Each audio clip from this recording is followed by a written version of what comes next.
time for Type 40, a Doctor Who podcast from the Spacebook for the Fandom Podcast Network, with me, Dan Hadley, Birmingham's king of the geeks, your designated driver and mouth runner, ready to deliver Doctor Who conversation once again here on our free-speaking, big-thinking show for everyone.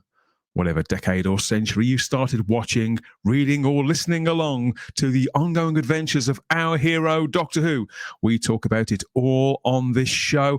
All views are encouraged, and we may even throw in the odd laugh or two along the way. Now and again, it's even intentional. So come and step into our TARDIS in this 60th anniversary year with us here on Type 40. Good to be back in reasonably good voice. Just getting over a cold, only a little tickle left. Fortunately for me, I'm sharing the airwaves as always with my eloquent, elegant and extraordinary friend, the one, the only Mr. Simon Horton. Where is he? There I am. Hello, folks. That's quite an introduction. Thank you very much for that, Dan. I don't know what to say. I'll try to be all of those things today.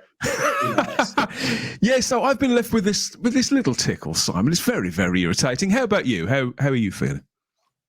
I'm not saying a word at the moment because I wouldn't want to put the voodoo on it or anything like that. So let's just move on. Yeah, I thought I'd consign the winter wardrobe to the very, very back, but I've had to root out the chunky jumpers again and the overshirts and all the rest of it to connect here with you this time and our guest coming up right now. So we're going to welcome to Type 40 a familiar face to some of you probably across the whole convention circuit, really, and a legendary name to all of us in the Whoniverse. She's a nutritional therapist, I've got to get that right, a health blogger and a guitarist from Somerset. And she's also the wife of our very favourite all-time Doctor Who and fantasy artist. So Tasha Achilléos, welcome to Type 40. Hello, welcome. It's lovely to have you on board. Thank you so much for joining us, Tasha. Dan and I have been talking about doing this show for a long time, and the 60th anniversary year is just the absolute perfect time to be doing it. It is, I think. Yes, I think it is.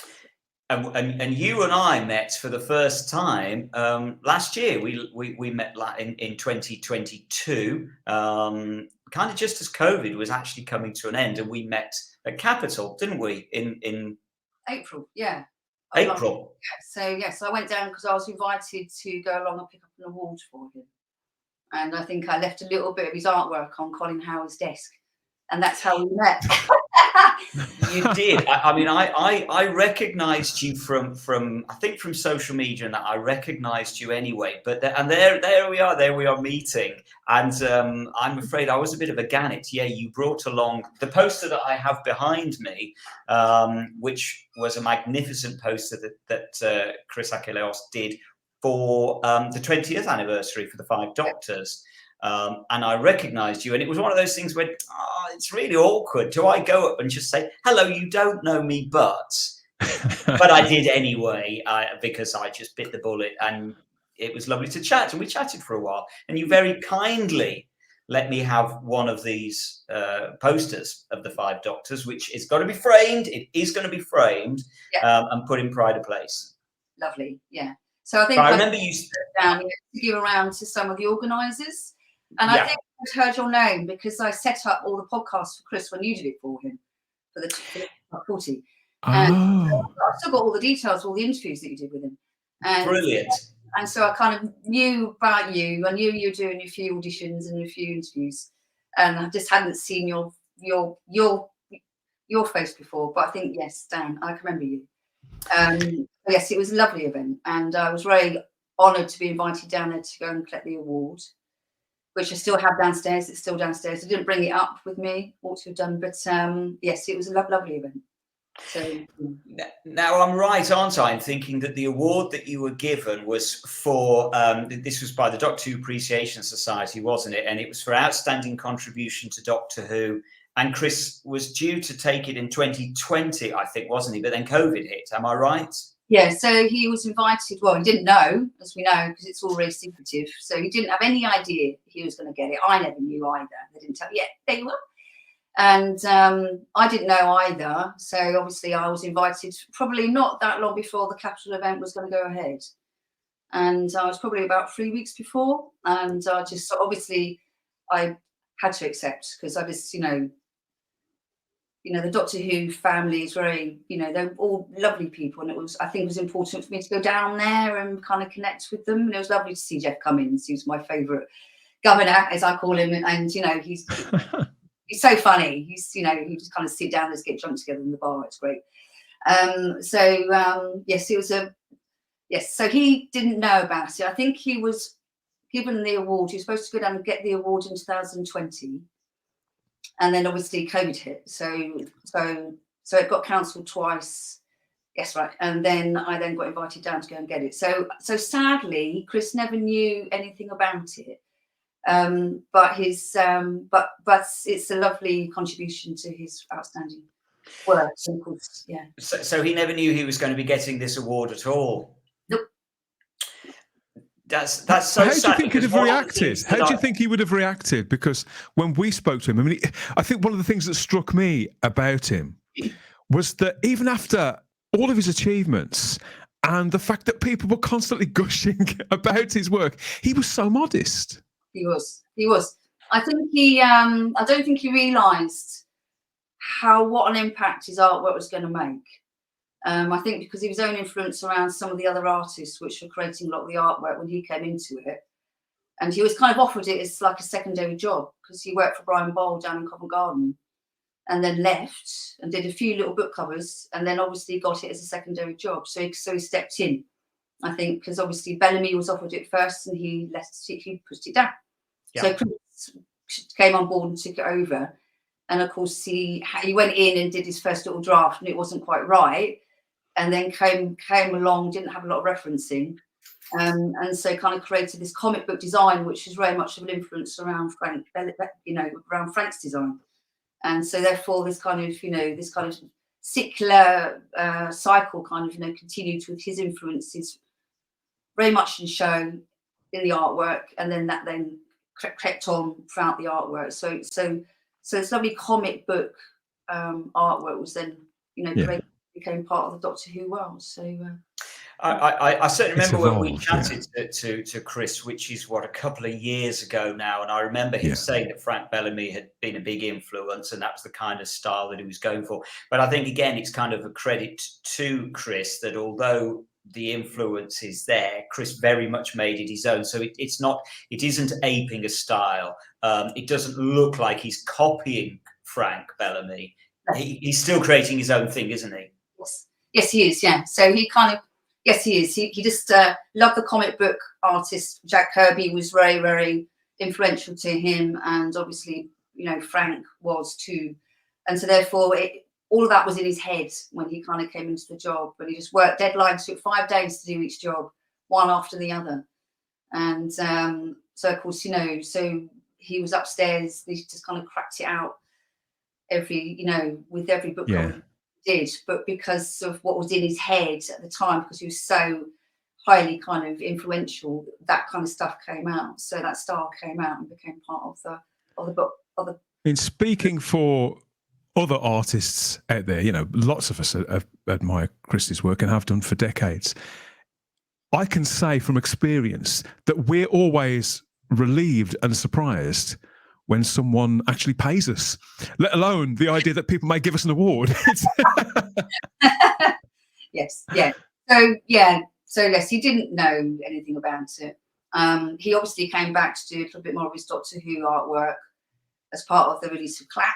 So he was behind the drawing board again and did 3 more kind of imagined book cover. And then that got released as part of the book. So I think he understood the impact of what he did with the Doctor Who world, but for him, at the time, he didn't really understand the reference because it was a brand new thing to him as well. So I think he suddenly became more involved in the world as he then grew and started to meet some of the actors around it, started to do some of the signings and the autographs. And I think then when they told him through the tandem books that he was getting a lot of fan base mail, that was when it became clear just how important the world was to some of the children out there, and his art was to some of the children who read the books, and his art. To be fair to him, he'd gone on to greater success on a variety of projects after his initial association with Doctor Who, hadn't he? So one can understand as a creative to keep going, to keep that engine going, Simon. You kind of want to move forward, don't you? Take on new challenges. And, you know, even somebody as prolific and as accomplished as Chris, it wouldn't be any different for him, would it?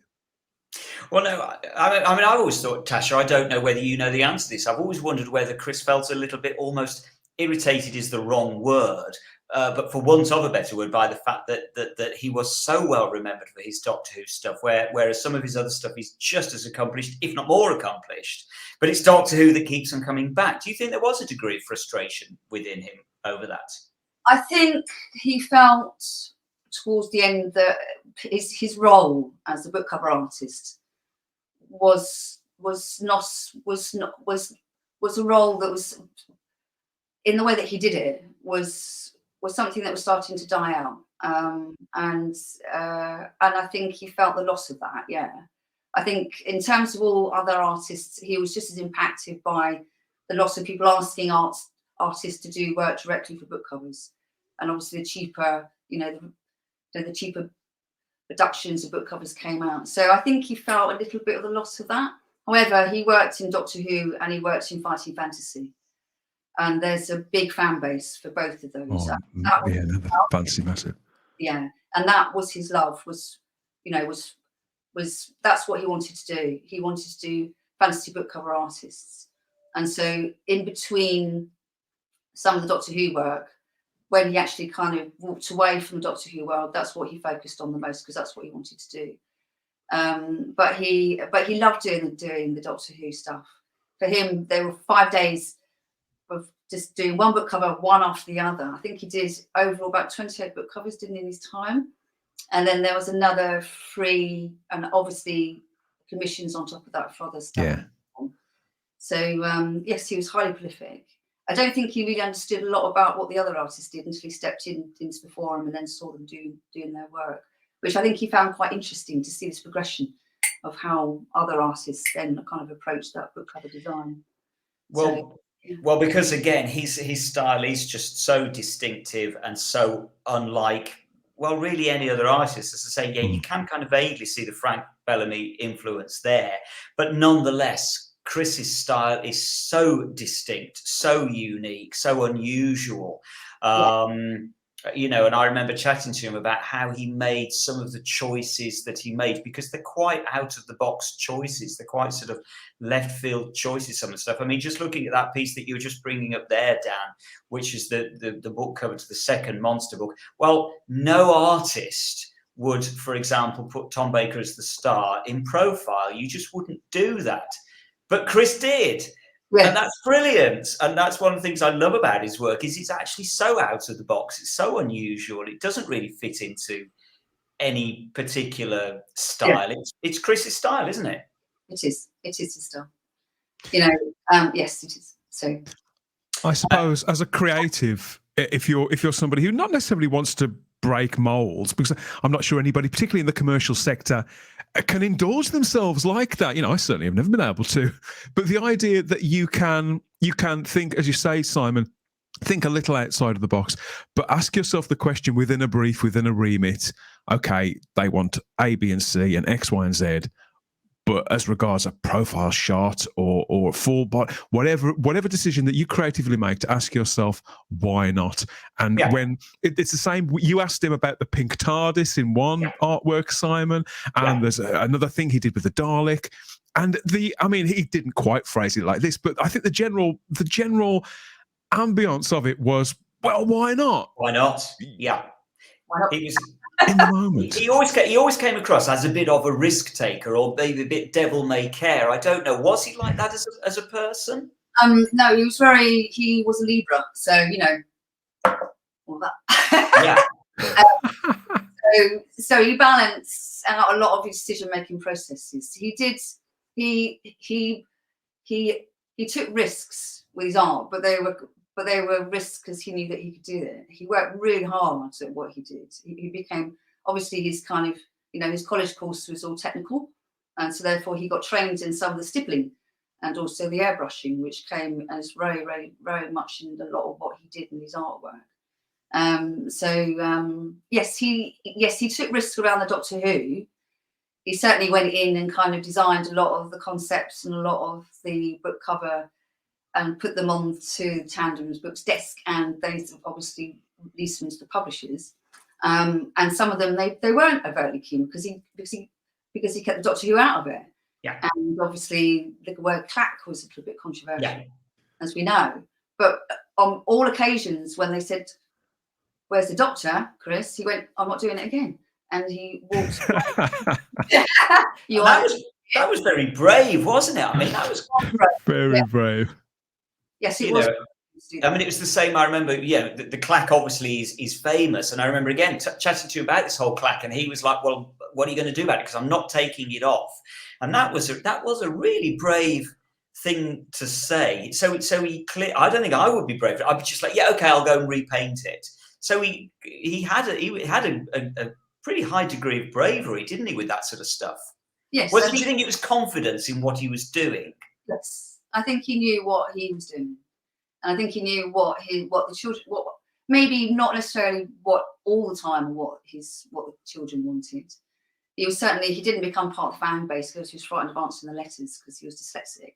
So he didn't really get an awful lot, but he did. I've got some fan letters here that he collected, so he did get involved in it.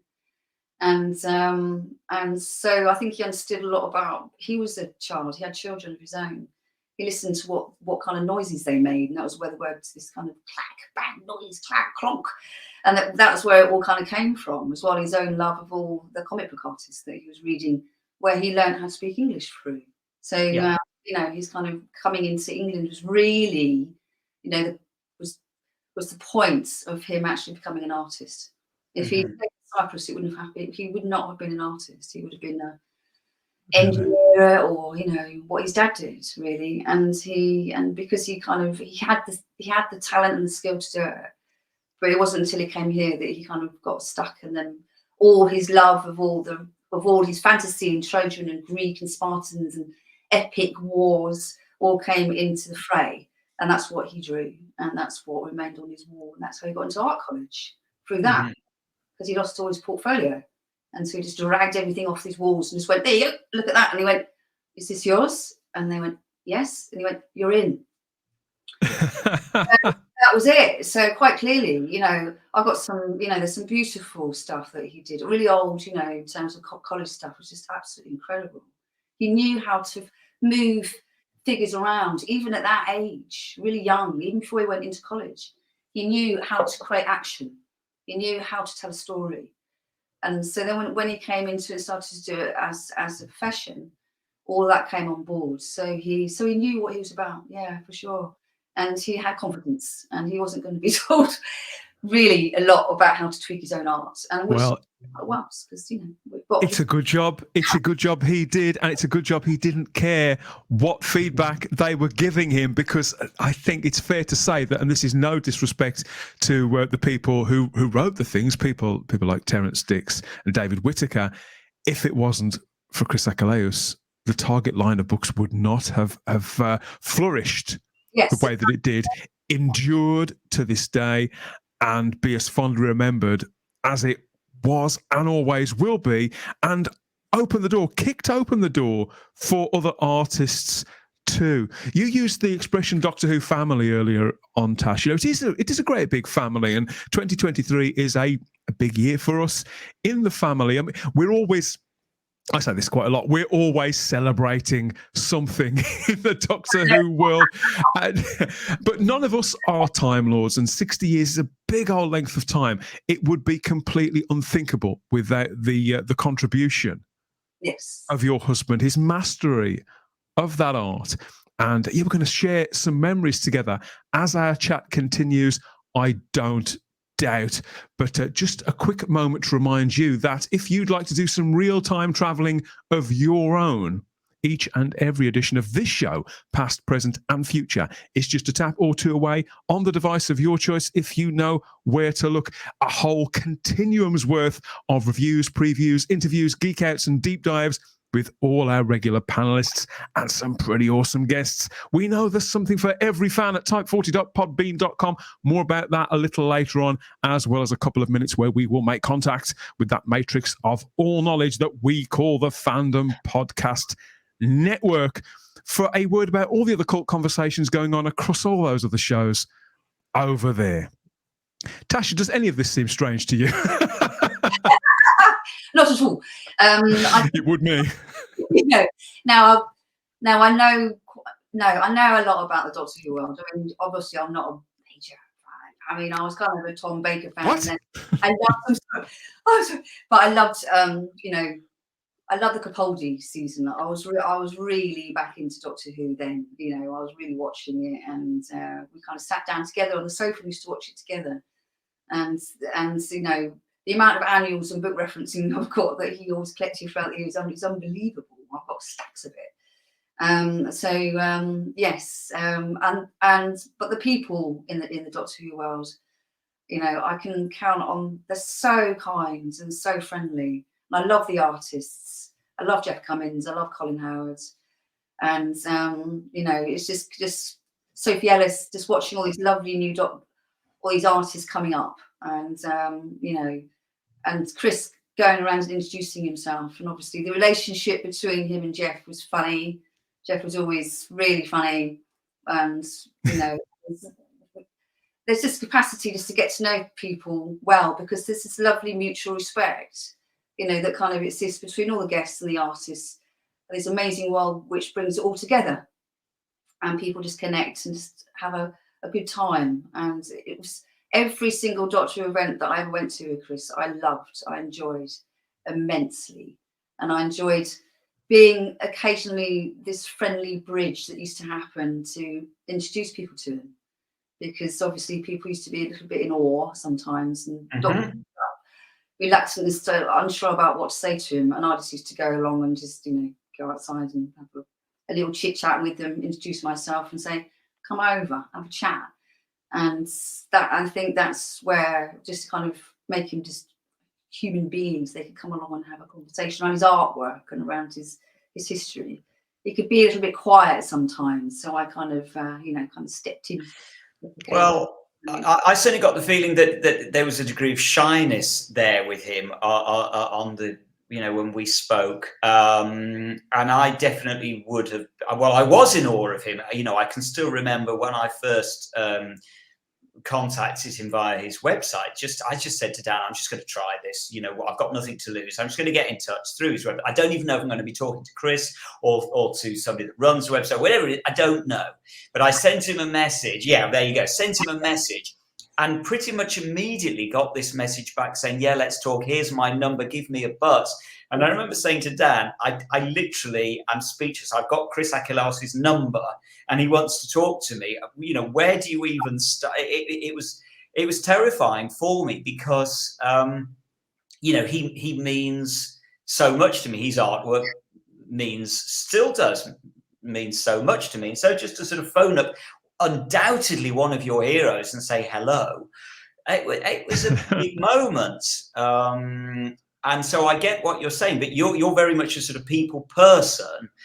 And so you're good at that, aren't you? You're good at just being that bridge with people like myself who are nervous. Yeah, so we work obviously I worked quite well. I was always the one that went on and mumbled in the background, and he was the one that kind of gently put his head down and signed his artwork. And I think people, and I was the one that took photographs. So I encouraged lots of fan-based photographs and pushed him into it sometimes because he was so humble. Yeah. He kind of, so I don't want my photograph taken. I was like, go. And then grab hold of the thing and force him. So he's not kind of forced, not every single time at all, because he was so lovely with his family.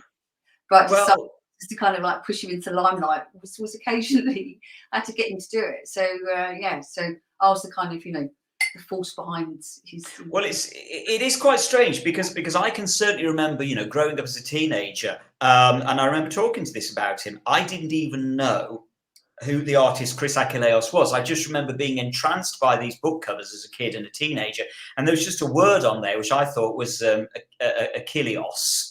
I didn't know what that meant. What is Achilléos? What does that mean? I didn't know. And it was, he didn't do interviews in those days. He never appeared in an interview in Doctor Who Weekly or Doctor Who Monthly. Not many people did they? Not many people did back then. People didn't in those days. And so I barely even knew what he looked like.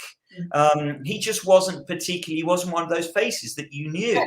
Yes. And I think that came across quite a lot, that people knew his name.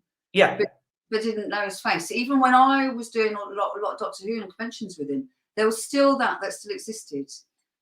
People, you know, the name was resonant enough, I think. I think it gave him the reputation that he needed. And so when I first came across his artwork, because I'm a Tolkien obsessive fan, obviously, which was the Host of Chaos, I just looked at the name on the bottom. I didn't imagine him anywhere in England. I thought he was going to be somewhere abroad, American or something, or working, I don't know, Europe or somewhere. I had no idea. I'll meet him in a club in the Slimelight in London. Didn't have a clue. And then I left home to go to college and went up to London, and then went down to Slimelight, which is this kind of, you know, club in London, which is punk alternative club, which is lovely. And kind of like discovered through there that he was floating around on the dance floor.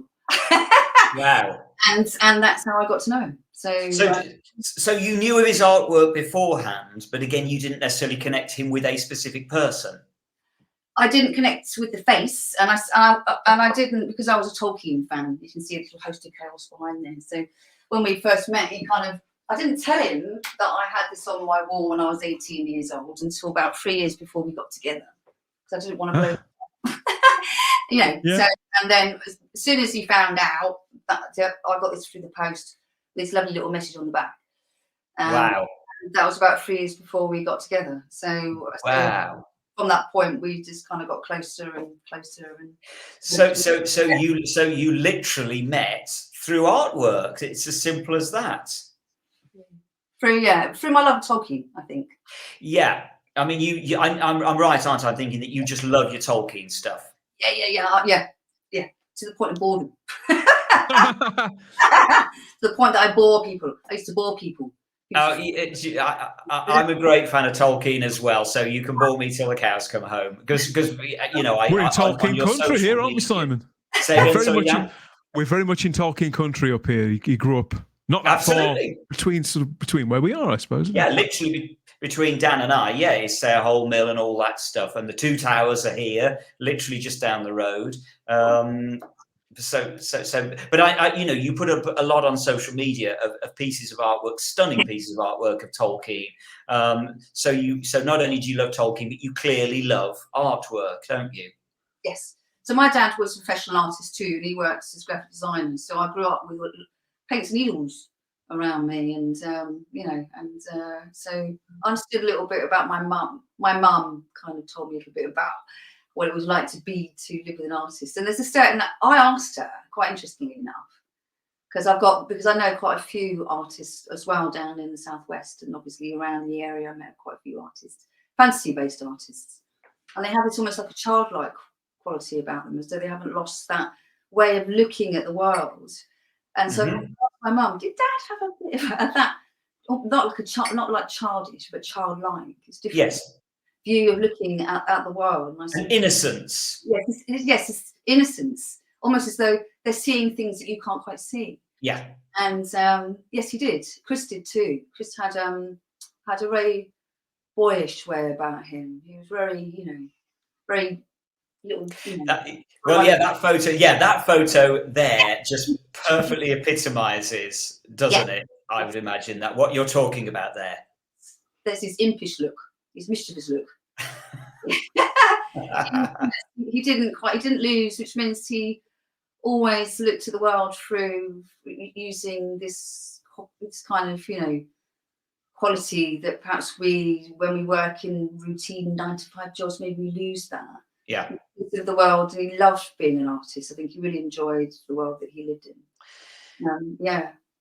I mean, I think it's fair to say that nobody knew him better than you did. What was he like as a person? You know, tell us a little bit about how he was as a person in his personal life with you. He was very gentle man. He was he understood beliefs. His beliefs were very strong. He was very fair man as well. He dealt with people very fairly. He loved company, but he also was able to work by himself. And he knew what he was about. So he attracted people into his life that he felt something that he had a connection with. And obviously I kind of came bouncing into his life, and we just we got together very quickly, actually, because we were friends for quite a while. And you know, and I just kind of came bouncing into his life, and I think he had a lot of friends in his 40s, because he used to go out down to Slimer, and so therefore his age he never behaved like his age. That doesn't mean to say that he you know, that he was a childish man or anything like that. It's just he had a very youthful expression, a very youthful way of looking at the world, and he surrounded himself with people that were artistic and creative, and just brought that out of him to have fun. And he was good. He was good company. Well, that's something that we talked about, Tasha, after we spoke to Chris. Both Simon and I, we spoke to another and said, you know, like, how old is this guy again? Because of that, we picked up on that.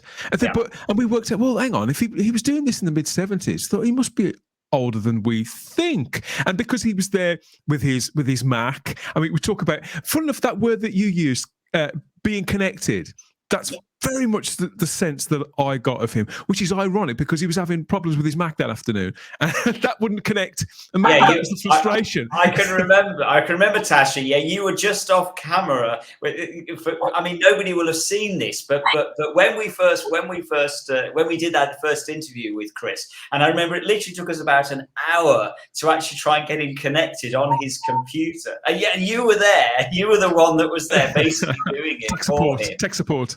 Sort it out there. So I helped him to do a lot of tech support, helped him to build his website, and you know, answer emails, just really get his head around a lot of some of the writing things that he thought he couldn't, but he could. And this the thing is, I think he kind of came because he came from Cyprus, and the loss of the language I think that kind of shaped how he communicated through his career, which is the reason why the face of the name just doesn't fit necessarily with a lot of people. But as he moved forward in his life, he learned he was very good at interviews, and he was actually quite good at writing. I used to read his email and think, oh, that's really good. And you know, so it was just this kind of, you know, just kind of embedded into this sphere of language that actually you really didn't really. Yeah. Do you think that was purely because English wasn't his first language? Do you think he just felt that there was something there? Yes, and he came over when he was you know, quite young, not too young, but at an age where you're just coming and you're meeting your peers, and he landed in grey, cold England, and I think it was one of the worst winters ever. And there he was, this little Cypriot boy. Well, you know, he kind of was used to running around all the orange groves in the bright sunshine, doing what he wanted. And then suddenly he was kind of came over with his mum and his sisters and his grand and his nan, and kind of got you know, kind of got pushed into London life really. And the language was something that he learnt by himself. So he learnt through you know, comic books. And this is where the comic books came into it. Look and learn. And I still had all of this thing, all the stuff that I used to collect for all the Bellamy things, like all the Sparta stuff, you know, Spartan things. So you used to pull out all the centerfolds and keep them. My God, you know, just piles of them. So obviously, when he passed away, I kind of found all this stuff going through all these, you know, the Trojan stuff we used to collect, which is obviously, and also all the look and learn things too. Yeah. So this is how he learned the language. So he was very, what he used to do was kind of try and teach younger people all these little tricks around books and movies that he used to love. And he used to kind of sit us down, and we used to watch old movies together. And, you know, I used to read him bits from Tolkien, and we used to sit in the conservatory and I used to read him bits from Tolkien. And, you know, we just used to pass and we just used to sit and just, I used to learn from him through his old movies, and he used to learn from me from my love of, or whatever, Tolkien mostly. Yeah. And, you know, I think we just had that. I think that love of fantasy helped. Yeah. As well. I think that love of understanding, you know, the myth and how the myth is created. And Tolkien is obviously one of the major foundations of bringing all terms of mythology, all around the world into one outstanding works of art, works of literature.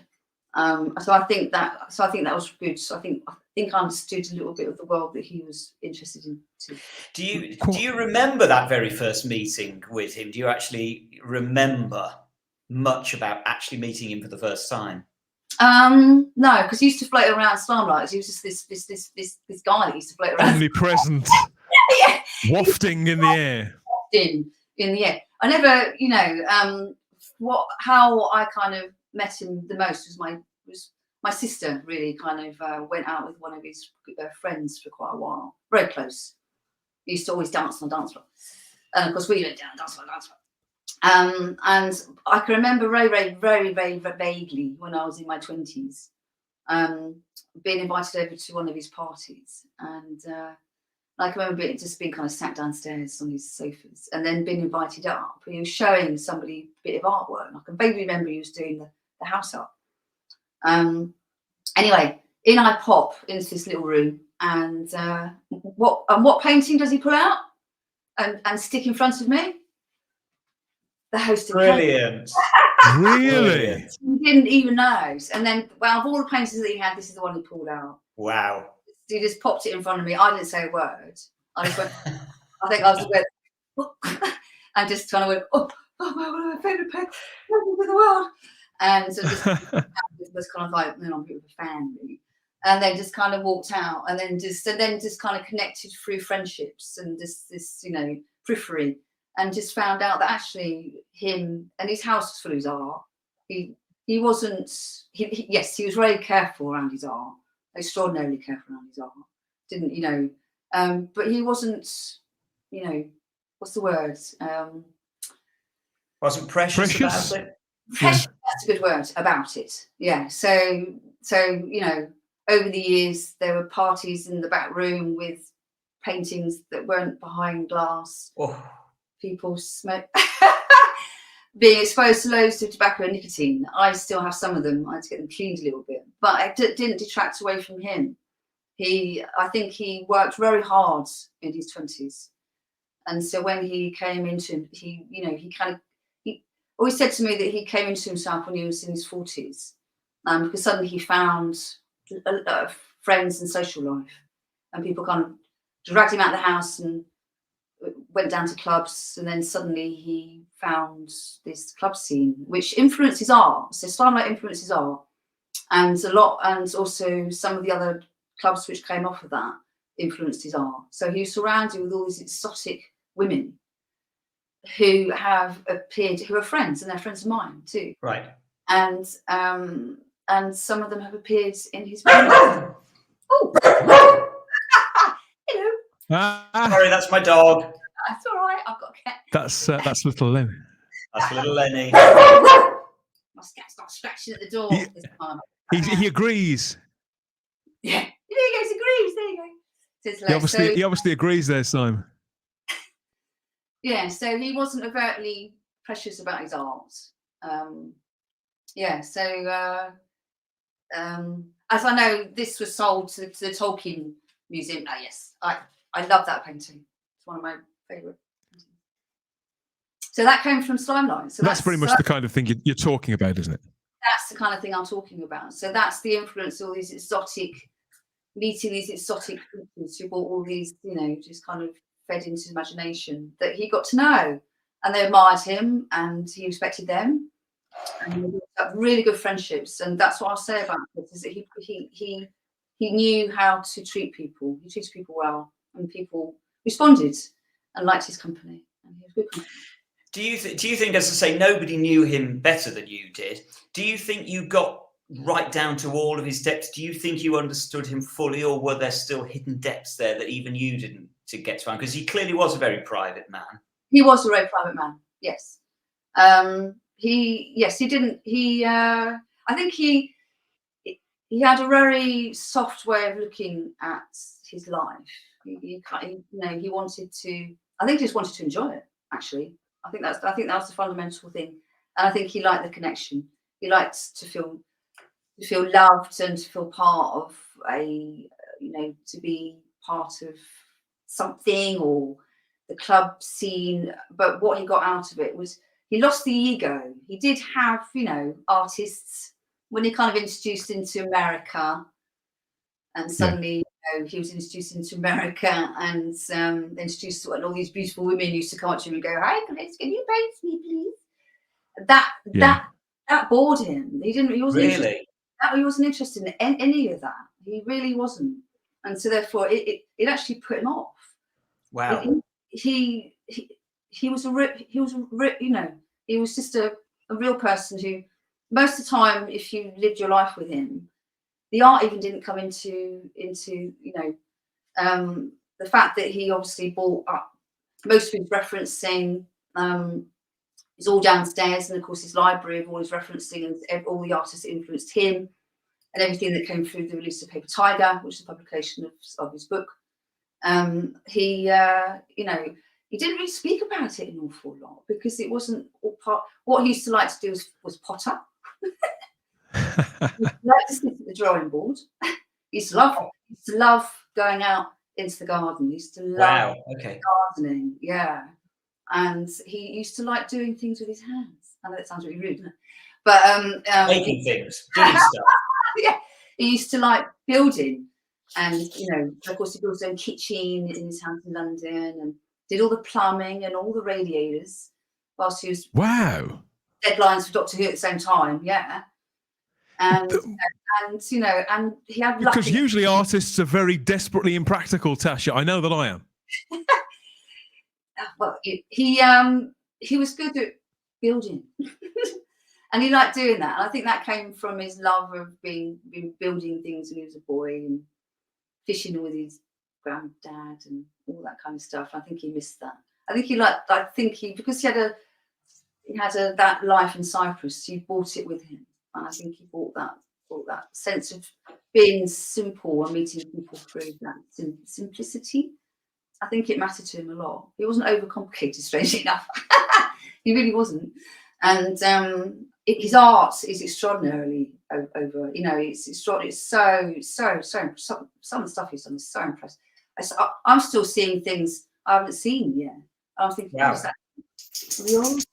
He didn't. It wasn't about his ego at all. So therefore, his ego never came into the art, if you understand. He loved basically doing what he was doing, and so there was no ego to be had there because he was just having a good time doing what he did. And so again, this is where this humbleness comes across. That it's almost like it was incidental. I guess he was very pleased that people like us obsessed over it and loved it, but that wasn't the reason he was doing it. The reason he was doing it was because he loved doing it, I guess, is what you're saying. Well, I think there's a mixture of everything, really, isn't there? Because obviously he came along in the golden age.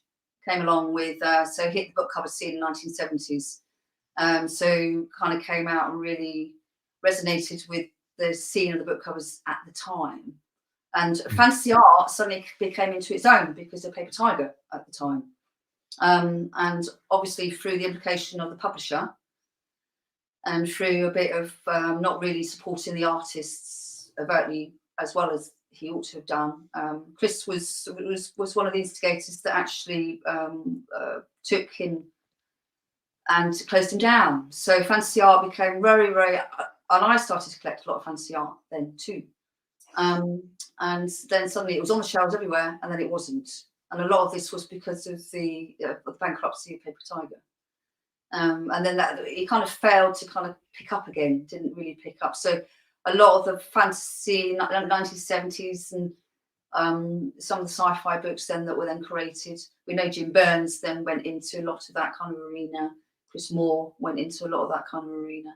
Whereas Chris really wanted to do fantasy because he was all about myth and, you know, Trojan Wars and Spartans and Greeks, the Greek, yeah. you know, and, you know, the tales, which you know, because I think he wanted to work more in film. I think he would like to have done that. I think his personal project was the Trojan War. Yeah. And he completed it. And I found it afterwards. And he never really went through it and spoke to me about it. He did talk to me about it, but he never showed me the drawings.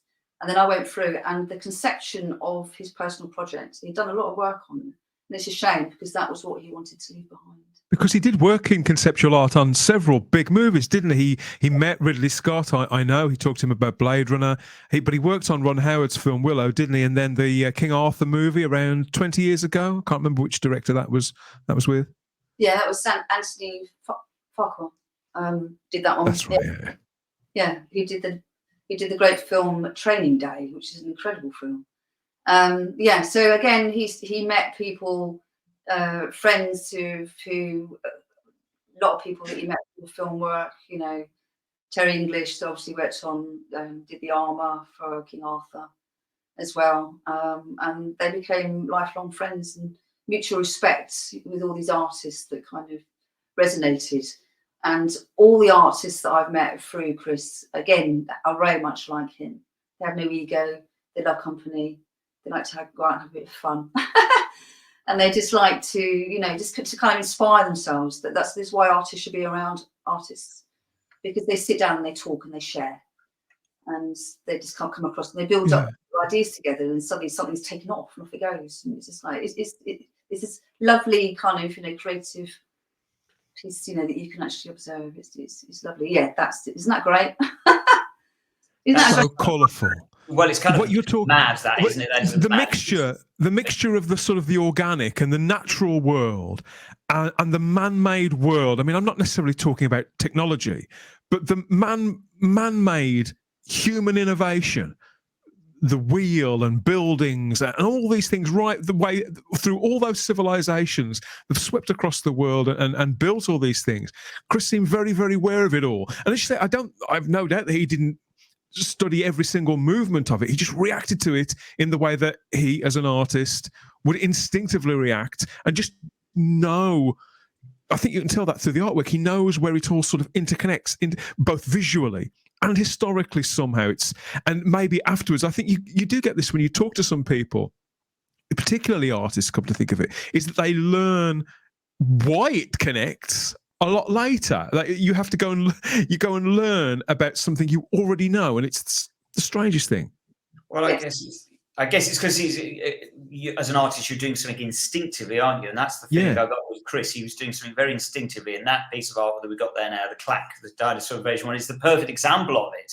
We've already talked about it, but he did that very, very instinctively because he just thought it was the right thing to do, and he didn't have any clever ideas about it. He wasn't intellectualizing it. He just did it because he thought it was a good idea, and that's what an artist should be doing, isn't it? Yeah. So they, because he actually delivered a lot of the work that they wanted to, they just trusted him. So off he went, and then went off and did some more book covers and some more work, and then delivered it. And then because they gave him the confidence, there wasn't very much really that they could do when he put something on their table and then said, I'm not quite sure about that, Chris. Where's the doctor? You know, what's that word in there for? I wanted to take it out. And he's just like, no, this is what you told me. Silly question. How important do you think artwork was to him? In that a lot of us just do a job because that's the job we do, and it's not important to us. It's just the way to pay the bills. Very important. Very important. I think he. I mean, in terms about, I think this connection between obviously Conan, Robert E. Howard, which he was a big fan of him, and then this connection with obviously Frank Frazetta and Conan. I always look at the stuff that he's done around Conan and think, you must have been so proud to have stepped in amongst all these, to do work for Robert E. Howard, that it was his favourite writer ever, really, you know. and then obviously Frank Frazetta, that he admired immensely. You know, the master of fantasy. That's what he called him. Yeah, he's the one that when you talk about top tier artists, it is him that people do tend to revere the very, very most. His master of anatomy. And now you've mentioned it, all those influences, again, they're the same influences, aren't they? Yeah. Classical. Yes, they are. And again, it's all about how the body moves and how we look at it and the perception and how we can move it into different types of arenas. And you can see how he's taken some of Rosetta. There's occasionally in terms, but the paintings are very different.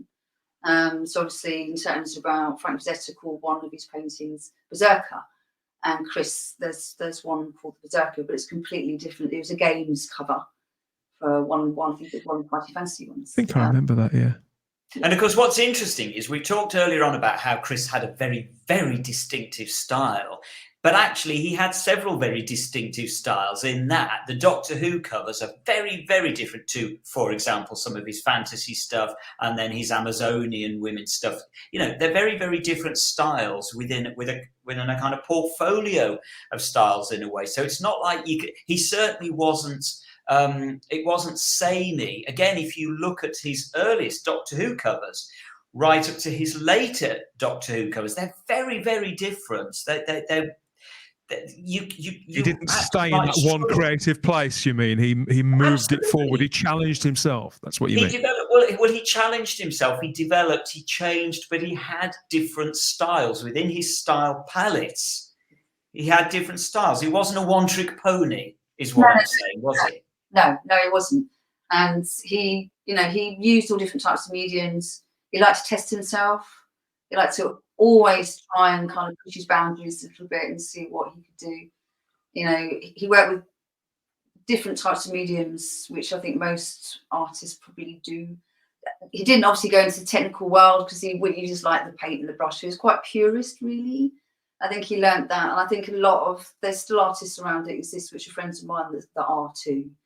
And this lovely connection between this artwork appearing on the paper and the canvas and how he interpreted and moved through and gained confidence in his skill, which is what you can see through the Doctor Who stuff. You can see he kind of came in as a young man, and then by the end of the career, he'd learned, he developed his, through, as we all do, as we learn a skill or we learn something artistic and creative. Because none of it happens in a bubble, does it, Tasha? We all, and this is whatever creative thing that we're doing. You know, I said earlier on that you're a guitarist. I think music is a similar thing. I think professional musicians or people who just play for their own pleasure bring different things in. And so when we talk about Frank Frazetta and other fantasy artists, but Chris also had one eye, didn't he, on the American market on the work of Jack Kirby, who I know that he got to meet Jack Kirby and spend a little time with him talking about artwork.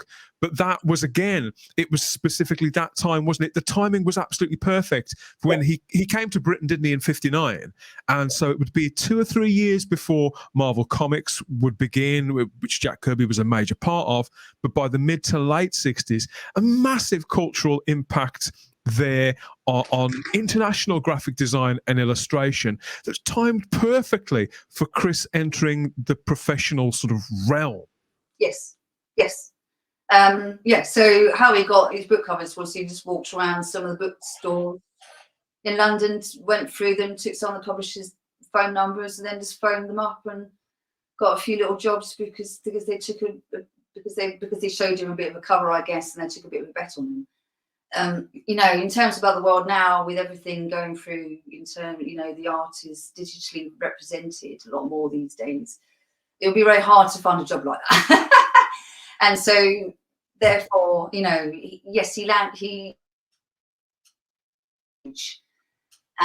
it was a golden age, and he was very good at it.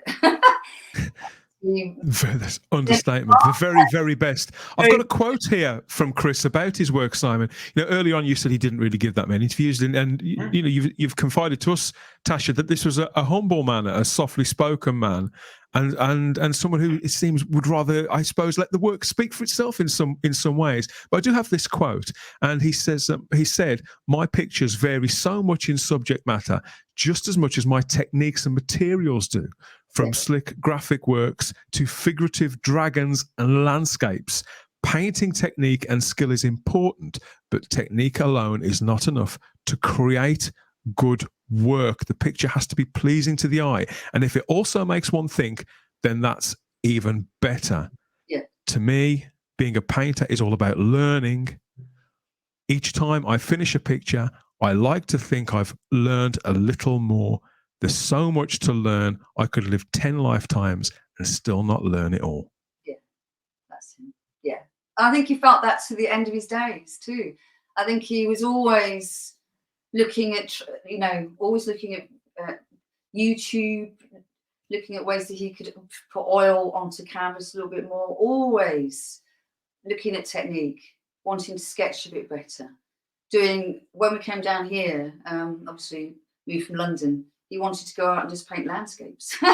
Wow. Yeah, he just wanted to go out and just sit in the field and just paint some landscapes. And did he do any? Because I don't think I've ever seen any. No. No, because the point was that's what is that in I think people's heads is that's what somebody who's retired would do. Right. He wasn't ever retired. He was always working on some level, or always a commercial, and so therefore I think that notion to him was something that he wanted to break out of the commercial side of art. He just wanted it to be more freer and expressive for him. And I think that's that. So his notion, his dream of being able to sit in the field and just draw landscapes was his breaking out of the commercial side of the art that had fed his life very well, and obviously served his life very well. In terms about the finances, he's one of really how many artists can we say have made a living and brought up a family and paid off a mortgage and owned their own house by working in art, and Chris did. And so, but it was all commercial. It was commercial, and it was work, and it was to provide an income. But he was extraordinarily good at it, and it was the only thing he ever wanted to do. There was nothing else that he wanted to do. Therefore, he was extraordinarily involved in the creation of his work. And I think one thing that was always dominant about Chris is I think there's a couple of occasions, and it's one occasion that I think a lot of people have heard this story about how he did a piece of artwork and went into one of the publishers and put it on the desk, and he hadn't really done a lot of art because he thought it was just a job on the side, and he wasn't overtly going to put a lot of his effort into it. And then he put it on to the desk, and the publisher said, we know you can do better than this, Chris. And even though it was a job which was a small job in comparison to all of the major jobs that he had, he walked away, and that changed the perception about how he was going to approach every single job in his life. He took on the jobs without exception. If sometimes there were quite a few occasions when he took on jobs and then missed out on other jobs because he'd already committed to some, that's an artist's life. Sometimes that's what you do. You miss out on some higher paid jobs because you've already accepted something else and committed to it. He never broke out of his commitments. He always actually honoured those commitments. So in terms about money, it wasn't a driving force for him. And he learned through that experience. However small the job, was always to do the best that he could and actually put the job on the table and put the best artwork that he could actually deliver on the table. And that was one of the pinnacle moments for him. And so therefore he worked extraordinarily hard at every single job that he had and delivered the best. How happy do you think he was with his kind of body of work overall? Do you think he did look back on it and think, yeah, I did a pretty good job with most of that. Maybe I dropped the ball a couple of times, but no, I'm proud of that. Or do you think, was he still striving for perfection? Perfection. Always. I think that sat at the heart of everything that he did, really. On his drawing board, there were quotes around all of that. He used to write everything down. And just kind of quotes about this wanting to attain this element of perfection. Yes, I think it sat at the heart of a lot of what he did. Yeah. But did he at least feel that he was actually quite good as an artist? Do you think he recognised that he was quite good? Yes. Good. I would like to think he did. I really would like to think he did, because it's so important to so many people. it will be quite heartbreaking if he kind of thought, I hate this stuff. I don't get why people would like it. I'd like to think that he knew he was actually quite good at what he was Simon, doing. do you remember when we spent a good half an hour, didn't we, going through pieces? And he said to us, Tasha, so what is some of your favourite pieces? And Simon was saying, oh, I love this one. And he'd say, I was never happy with the nose on that one. And then I'd say something to him like, oh, Chris, this one's incredible, the power here. And he'd go, no, I never got that right. Didn't get that right. And it wouldn't matter, whichever we were talking about. There were a couple where I think his silence probably said, yeah, I was happy with that one. Yeah. But some of our favourite ones, we wasn't having it, Tasha. No, I think that was him as well. That's him looking at his artwork with an artist's eye. Mm-hmm. There are quite a lot of, if you look at some of the paintings that he did, he went back and retouched quite a few of them. So he retouched a painting here in about 6 months before he passed away, which I still have. And it was just literally just changing the costume. So there's dates, there's 2 dates on quite a lot of the paintings, because he produced this commercial piece of artwork. So say for instance, a lot of the stuff that he did for the glamorous side of the artwork, which is men's only. Obviously, he had to represent them in a way that was a little bit, titillating. I call it glamour work, Tasha, glamour work. But because of his own love for costumes, he then redesigned them for his own eye and gave them costumes. And so you see different edits to publications of all different editions of his. There's different releases of the paintings in some of his books, which I've still got the paintings downstairs and on the wall, and it's all, you can see where he's brushed it all out. And but you have to look closely, because you can see the first edition of the painting, and you're looking, oh yeah, so he just changed the colour of that, and then he just took that out. He did that quite a lot. Did you ever find it difficult whereby he might bring a piece of artwork to you and say, what do you think? And you were thinking, no. No, because he was a commercial artist, so he never brought it into that side of the arena. He wanted to talk, like, say, for instance, if you wanted to talk to somebody about, perhaps he was going to do like something to do with the release of Clack or the calendar, the Doctor Who calendar, he used to phone people like David Howe. And I used to walk upstairs and blah, blah, blah, having a conversation with David Howe, because David Howe's came from a big fan base, and then suddenly started to produce books and editions. So he used to kind of reach out to people in the commercial world. He never used to kind of take the painting and go, all right, Tasha, just done this. What do you think of it? Just in case I went, oh no. Wow. Never happened. And but he never felt that need to do it, because he was a commercial artist.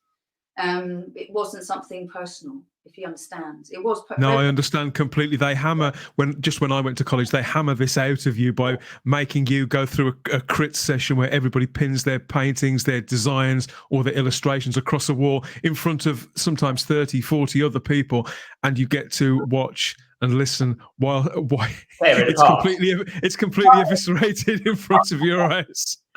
Yes, it does knock that out of you. So I can definitely relate to that. More art for the ears and nourishment for the soul here on Type 40 now, on a good day, that is. And here's our friend Kev to fill you in on the method that we use in making sure you get a concentrated stream of great conversation covering all those geek culture universes out there, courtesy of all our friends across the Fandom Podcast Network. Tasha, Simon, and myself will be right here when you get back, I promise.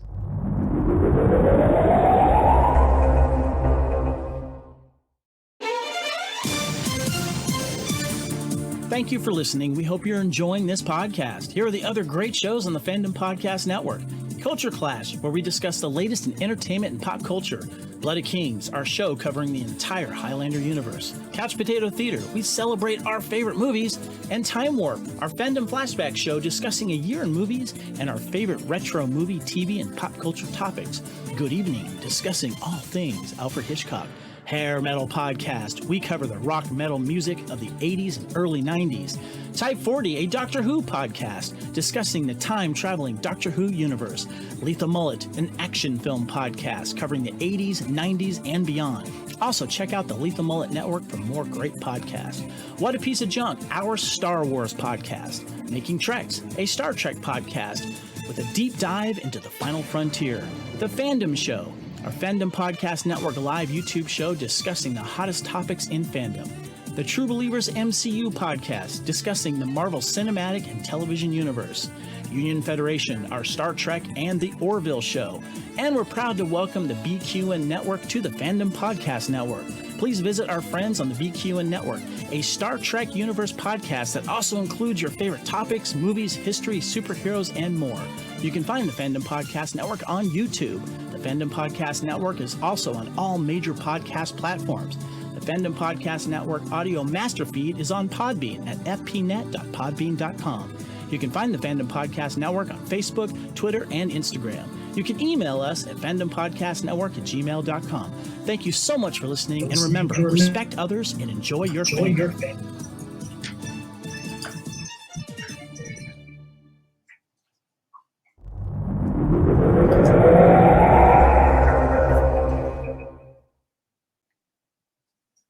We've teased and tantalised you there, and we can even clothe you too. There's merch to match all of those shows, including Type 40. If you head over to tpublic.com, search for the Fandom Podcast Network, and that's where you'll find a store full of all the team colours for all of those shows, on everything from phone cases up to T-shirts and enormous tapestries. Seeing is believing.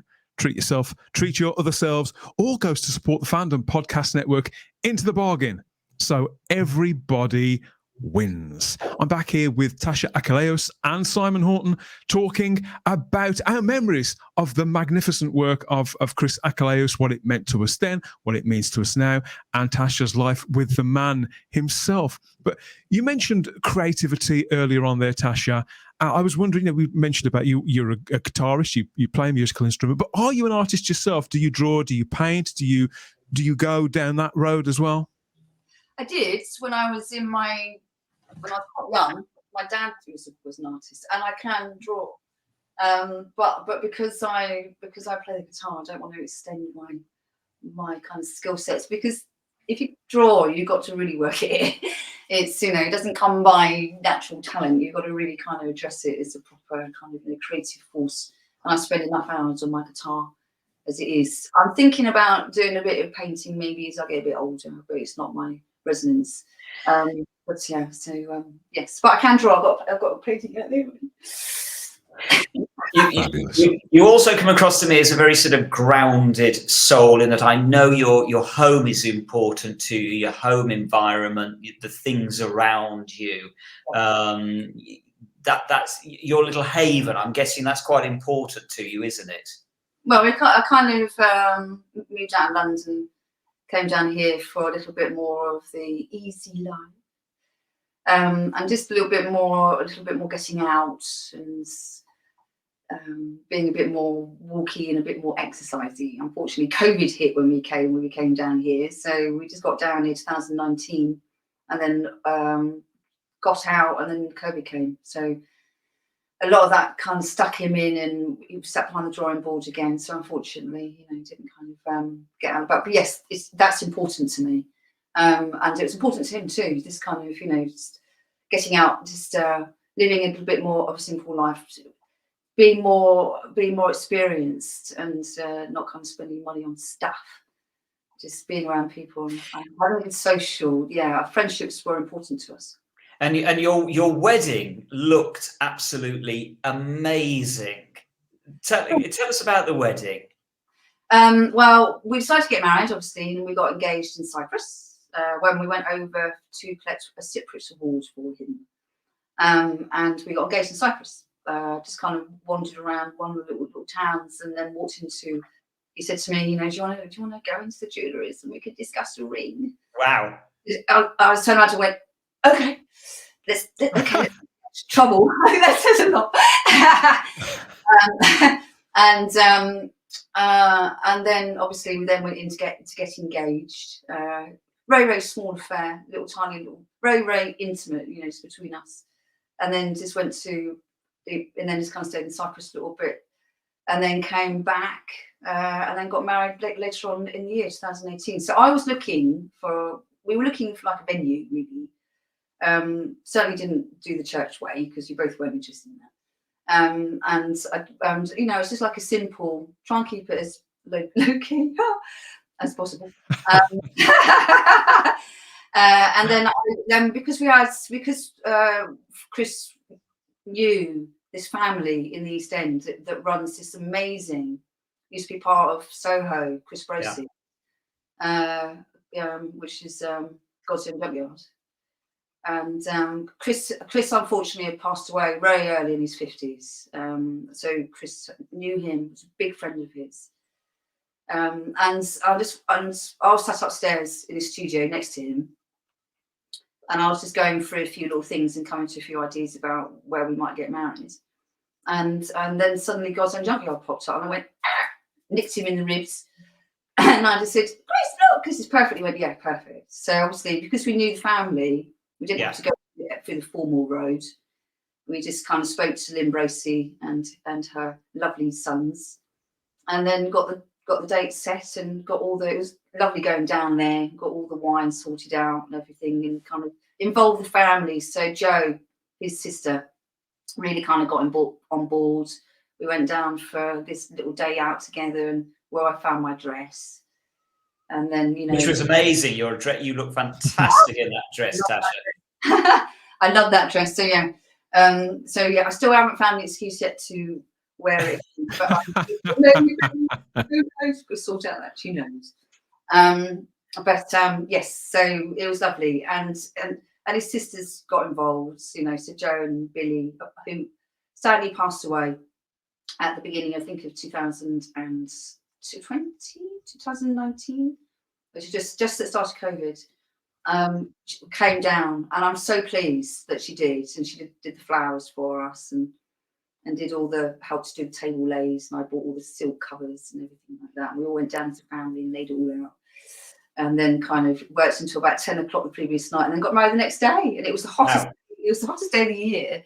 So I can remember kind of marching up from from one of the little rooms where I had to get interviewed. You had to get interviewed. You know, you are who you say you are, and then just what I did to go up and meet him, and you stood at the inside the building, and I just kind of came around the corner and marched down. You can see that photograph. I'm marching down, and I'm looking at him, and he's looking at me. And in the photos, it does look kind of perfect. It looks exactly the kind of wedding I would expect for you and Chris, because you know you're artistic people. It's exactly the kind of thing I'd expect for you. Yeah. Yes. And yes, it was lovely. I've actually got a film of the wedding, of us getting married, at the front saying our vows, and it's beautiful. A friend had it. I didn't know that he had it, and he brought it over when he came down to go and see me last year.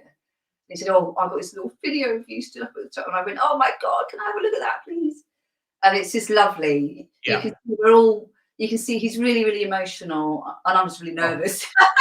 Yeah, I was like, oh my God. And then kind of saying our vows and the rings going off. I'm still wearing the rings now, but they won't come off my finger, because yes, it was a beautiful day, and you see how he's looking at me as well. He's really emotional. He's looking at me going like quite emotional. And then we all kind of went in there and then said a few little speeches and then danced. That's what we did. We danced a lot. Our friends danced a lot. We danced a lot. And I know one of your favourite photos is of you and Chris dancing, isn't it? This one. I know this is one of your favourite photos, isn't it? Yes, it is. Tell us about that. What's the story behind that then? Well, I think that was about 2014. So there's quite a little bit of history behind that as well. It's a bit unwell. Okay. He was unwell. 2012. And I'd obviously been with him for about a year by that point. Yeah. And helped him through it, and kind of supported him through it. And he came out the other side and it was fun. Brilliant.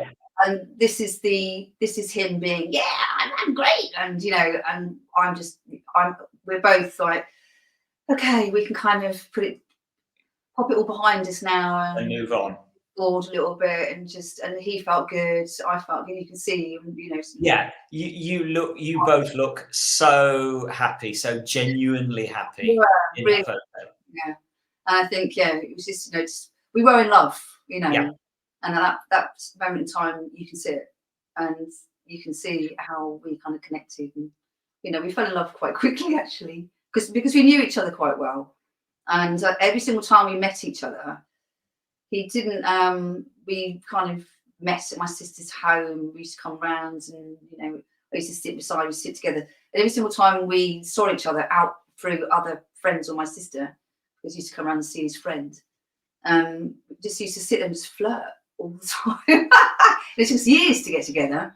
And we quite clearly liked each other, and it just took us a long time to get together through other mechanisms, and me being up with somebody, him being with somebody, and never really connected, and then suddenly it did. And yes. But it does. Time doesn't really matter, does it? If you then ultimately form a strong bond, and by the looks of it, I think I'm right in guessing that you guys had a pretty strong bond. You weren't just the kind of couple that just happened to live together and tolerated each other. No, it looked like there was a lot of love there. Yes, and I think, and so, which is why we got married. Because we felt that we had this connection. And I kind of stepped into his life, and obviously it didn't take so long to get together. We just kind of spent an evening together and just got drunk tequila and danced around a little bit, and that was it. Did you change each other's lives, do you think? Did we? Change each other's lives? Did he change your life? Yeah. Yes. He made me aware of myself. He gave me the gift of knowing myself. No other person, I don't think, has ever done that to that degree. He taught me patience. He was one of the most patient people I've ever known in my life. When I came along, I was pretty non-impatient, and quite hyperactive, I think is the word for me. Okay. And he taught me how to slow down and be more patient. He centered you, maybe. Yeah, I think he taught me about myself. So I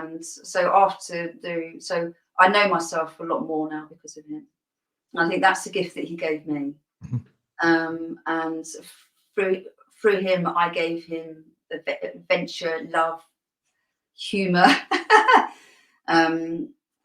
this sense, this intimacy. Friend. He was my best friend, and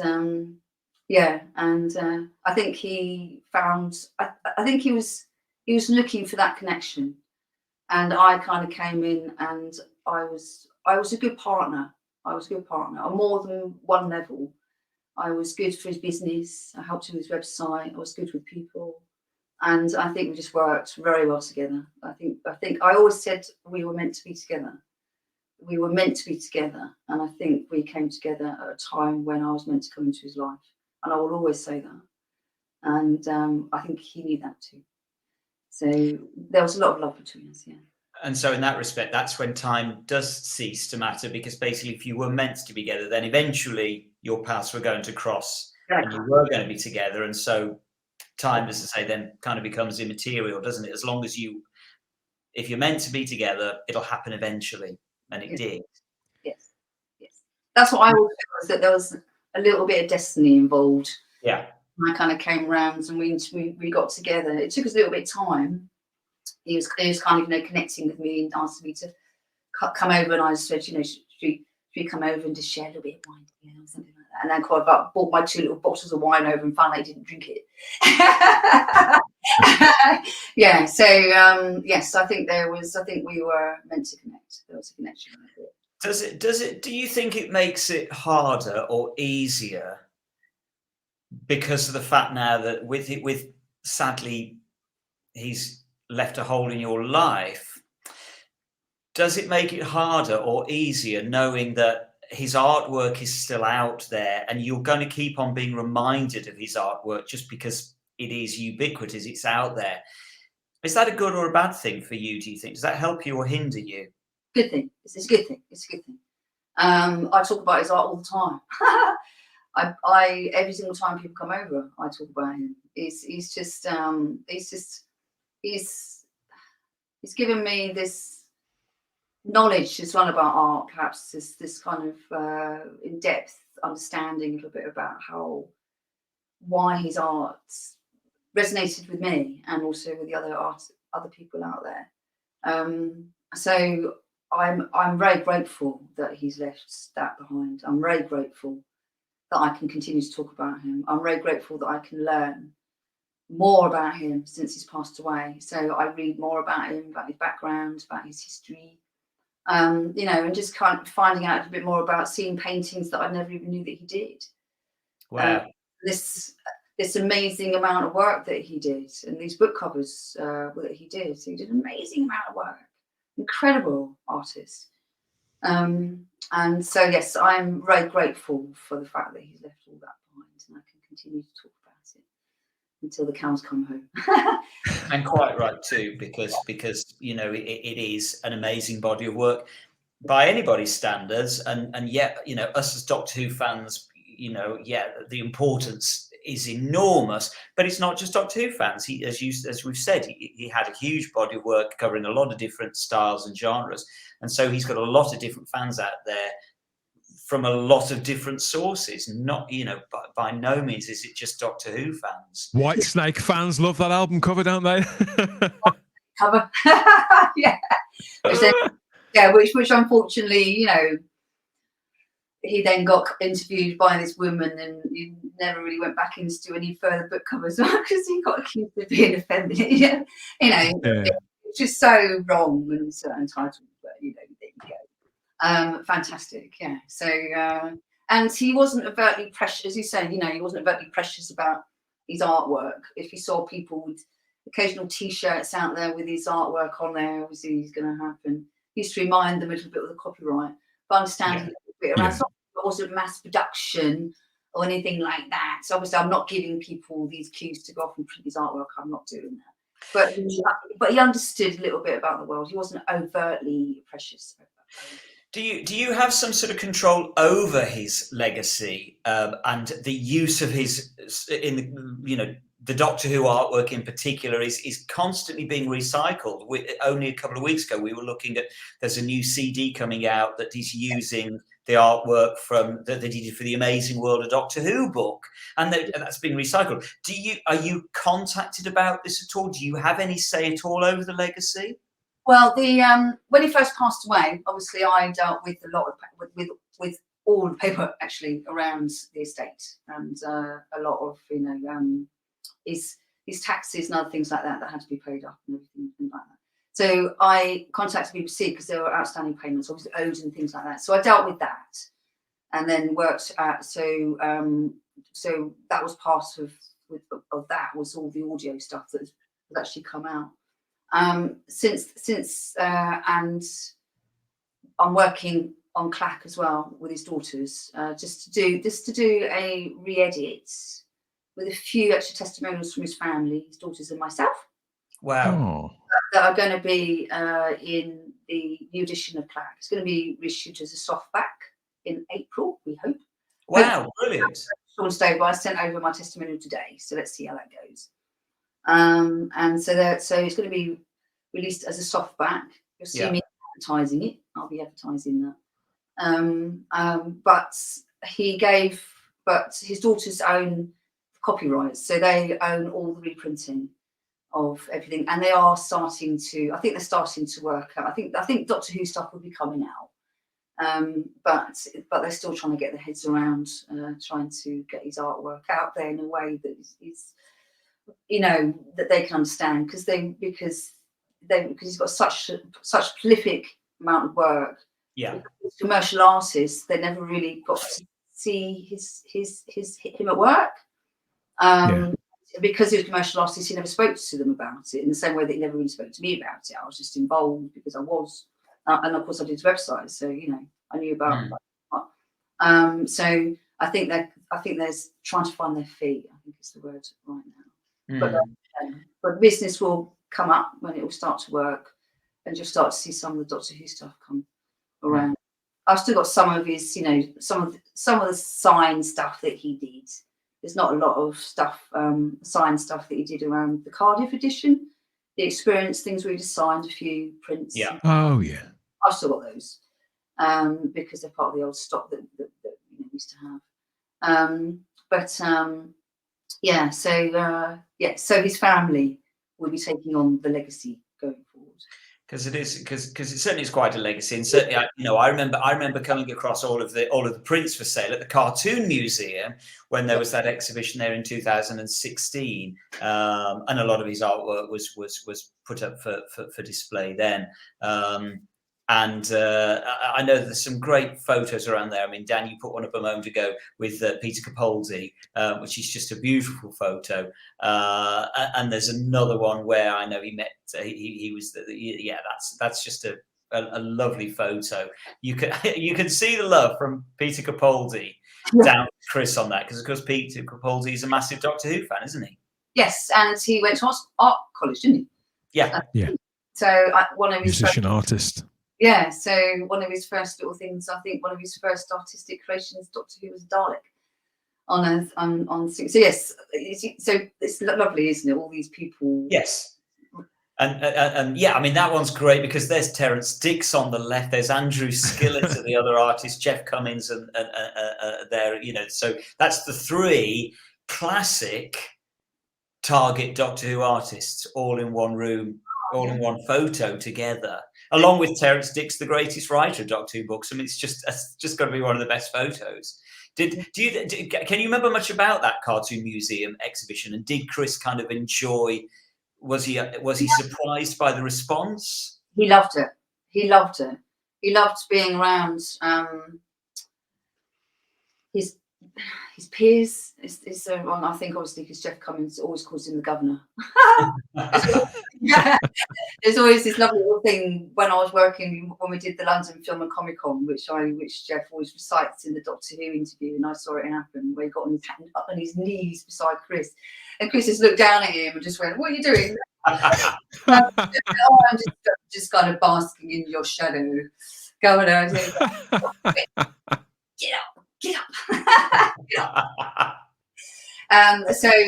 Yeah, he loved it, and we didn't know obviously that Peter Capaldi was going to show up. It was a bit of a surprise. David's a friend of ours went around and said, "Oh, Peter's going to show up," and he was just like, "Oh." And he loved it. You can see it in his face, right? You can see it in his eyes, you can see it in his smile. Yeah. You can. He just loved being part of the exhibition. Again, because it got him back into the artistic nature of it all again, and he was talking to people that he had been around in the industry for years. David Howe, in order to bring some of his artwork down. Yeah. And and obviously Dal Santos, who was a commissioner, things that also a big collector of his artwork in the States. Because obviously Chris sold all his old Doctor Who target book cover artists when he was young. Yes. Younger, and so to get that connection by talking to people to bring his artwork down, and then to see his artwork all together, I think it made his eyes shine. You can see it in the photograph. Yeah. Absolutely. And what was interesting for me, in particular, going to that exhibition was that was the first time ever I had literally been able to look up close to any of the original artwork that he'd done. And I have to be honest, it brought in, I think everybody knows how much I love those target book covers that he did, but it gave even me a renewed appreciation for them, because suddenly you were seeing details within there that never came out in the printing process. I'm delighted to say they've come out in the Clack book, and you can see them much clearer there. Yeah. But on the target book covers, you couldn't see the tiny little details, the nuances that were there. And perfection. So next to perfection, Chris. Incredible. The thing that I remember more than ever was on the Revenge of the Cybermen cover, where for the first time ever I could see a tear coming out of the corner of the Cyberman's eye. I've never seen that before. Yeah. And so to be able to get up literally that close to them was just a revelation for me. And because they do mean so much to me, those covers, it was like being in the company of for me, the most important works of art on the planet. Forget the Mona Lisa, whatever. This was it. This was it. And it was a pleasure. It was just a pleasure.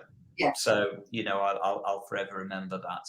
Obviously, for Doctor Who fans, he remains the most important illustrator associated with our favourite series, establishing that target line of books at WH Allen in the 70s with that signature style there, and still so much admired and imitated right up to the present day. Here we are in the 60th anniversary, as you said, Simon. Those reissues and re-offerings are all on the way.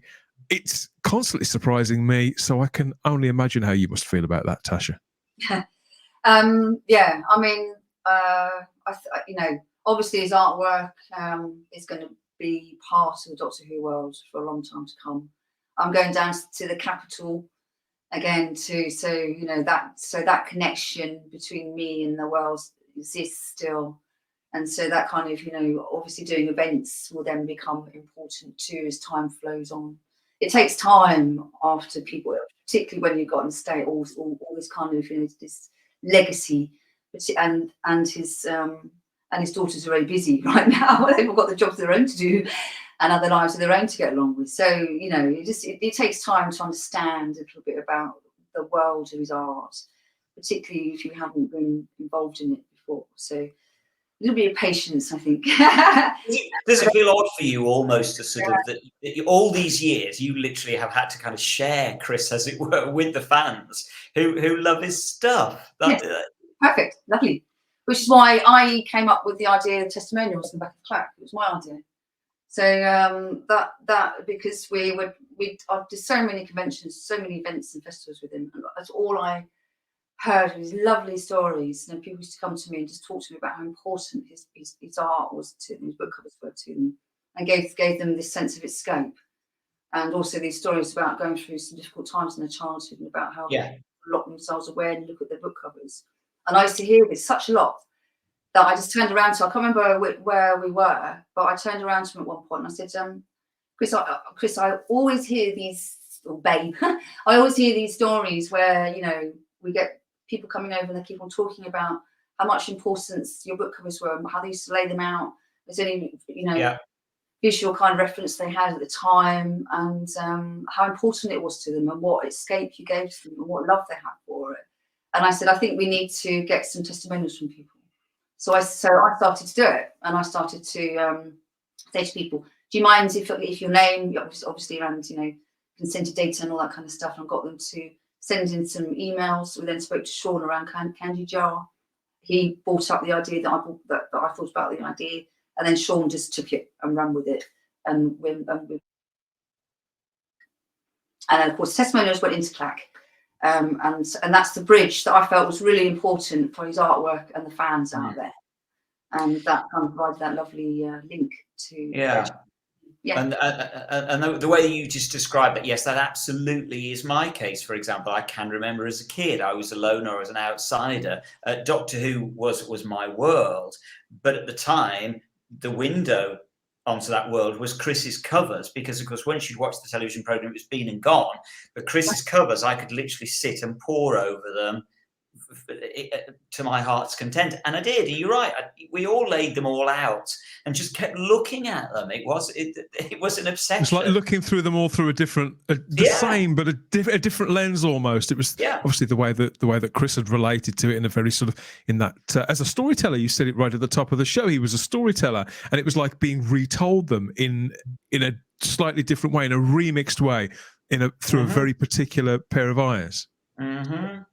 Yes. And it definitely meant that I felt a connection with the show through those pieces of artwork, and all of you, any of those old stories that if you watch them now on television, I'm always looking at them through the filter of Chris's artwork, because it is so indelible, simply because that was all I had for so many years. That was what we had, was Chris's covers. They were everything.